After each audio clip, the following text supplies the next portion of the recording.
ஓம் சாந்தி.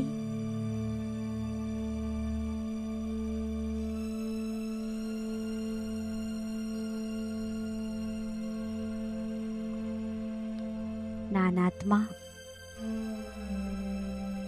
ஜோதிர்பிந்துவாக இருக்கின்றேன். எனக்கு 5 தத்துவங்களினாலான இந்த ஷரீரம் இருக்கின்றது. இந்த ஷரீரத்தை சுற்றி சூக்ஷ்மமாக ஒளி உடலும் இருக்கின்றது. ஆத்மாக்களின் தந்தையாக பரமாத்மா இருக்கின்றார். நான் எப்படி ஜோதிர்பிந்துவாக ஒளிப்புள்ளியாக இருக்கின்றேனோ அதே போல தந்தையும் ஒளிப்புள்ளியாவார். வடிவத்திலும் உருவத்திலும் நானும் தந்தையும் ஒரே மாதிரி இருக்கின்றோம். பரமாத்மா தந்தையின் பெயர் சிவன் ஆகும். அவர் அனைத்து குணங்களிலும் சாகரமாக இருக்கின்றார்.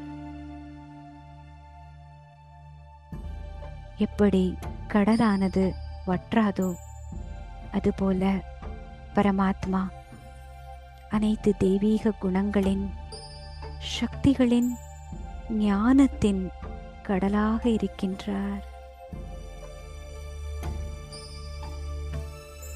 அவரை சரியாக நினைவு செய்வதன் மூலமாக இந்த ஆஸ்திக்கு நான் அதிகாரியாகின்றேன். அவர் அப்படி சாகரமாக இருக்கின்றார்.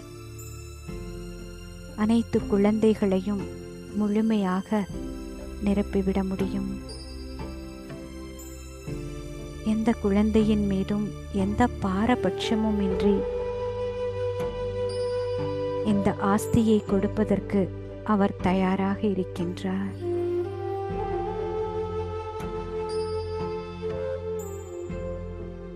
ஆத்மாக்களாகிய நாம் மற்றும் பரமாத்மா பரந்தாமத்தில் ஆத்மலோகத்தில் வசித்திருந்திருக்கிறோம். ஆத்ம உலகமானது செம்பொன் நிறத்தினாலான கதிர்களினால் நிறைந்திருக்கின்ற உலகமாகும். அங்கு ஆத்மாக்கள் அமைதி என்கின்ற சுய தர்மத்தில் இருக்கின்றன. அதுவே நமது வீடாகும்.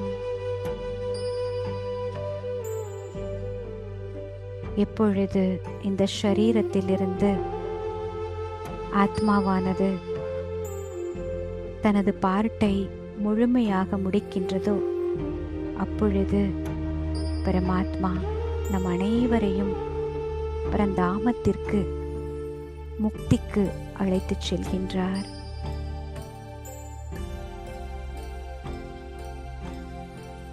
அந்த வீடானது அமைதியினால் நிரம்பி இருக்கின்றது. ஆத்மாவாகிய நாம் விதை ரூபமாக அங்கிருக்கின்றோம். அந்த உலகமானது சப்தமற்ற உலகமாக, அசைவுகளற்ற உலகமாக இருக்கின்றது.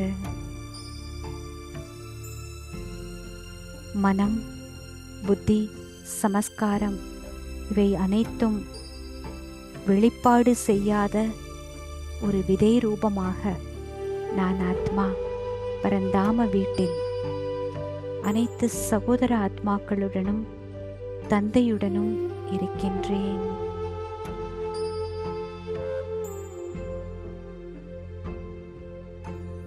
நான் அங்கு ஆழமான அமைதியை அனுபவம் செய்திருக்கின்றேன்.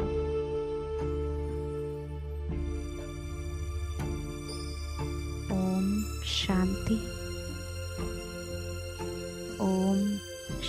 சாந்தி.